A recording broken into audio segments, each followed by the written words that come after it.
Hi, good morning, good morning, good morning, Luzon, Visayas, Mindanao. Good morning, Philippines, and good morning, world. This is Lilibet Cabadonga Ogang. Good morning po sa lahat nandito ng sa TikTok. Magandang umaga sa inyong lahat. Gusto ko lang pong mag-share ng Word of God as a sort of encouragement po sa bawat isa. Lalo na ngayon ng masabi nating isang malaking crisis po sa nangyari po doon sa gyera sa Middle East. And kahit nandito tayo sa Pilipinas, we're not exempted because sabihin natin malayo naman, pero affected tayo po dahil nagtaasan po ang mga presyo ng mga bilihin.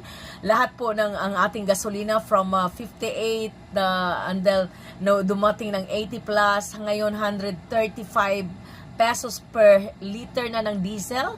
So, at ang mga bilihin, grabe na ang pagtaas. So, paragang masabi mo na paano na kaya ang buhay, anong nangyari ang Pilipinas, ano nang nangyari sa world.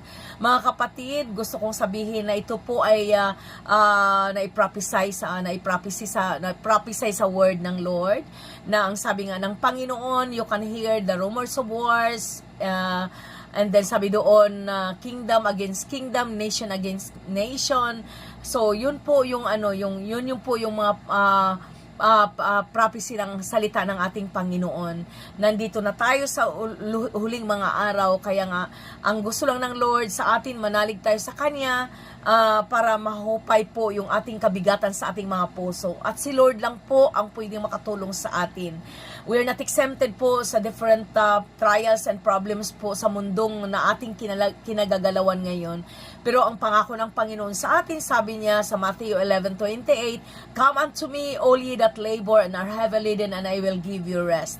So, yun lang ang kailangan ng Panginoon sa atin, na tayo'y matutong tumawag sa Kanya, kasi open arms si Lord sa atin, natatanggap sa ating lahat po. At more than willing si Lord, natutulong po siya sa ating mga situation po.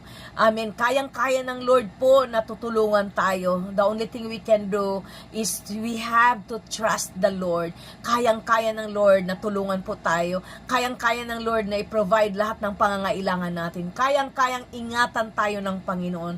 Lalo na ngayon sa panahong ito, mga kapatid. Wala tayong ibang matakbuhan kundi si Jesus lamang po. Wala tayong pwedeng malapitan ngayon kundi si Jesus. Lalapit ka sa politiko, anong nangyari sa politics natin? Anong nangyari sa gobyerno natin? Hanggang pangako lang po sila. Yun yung po ang magawa lang nila po. Lalapit tayo sa mga taong mayayaman. Yes, probably temporarily pwede tayo nilang matulungan, pero wala pong tao na tutulong sa atin the rest of our life po. Si Lord lang po ang nangangako, at si Lord lang po ang pwedeng tutulong sa atin. Why?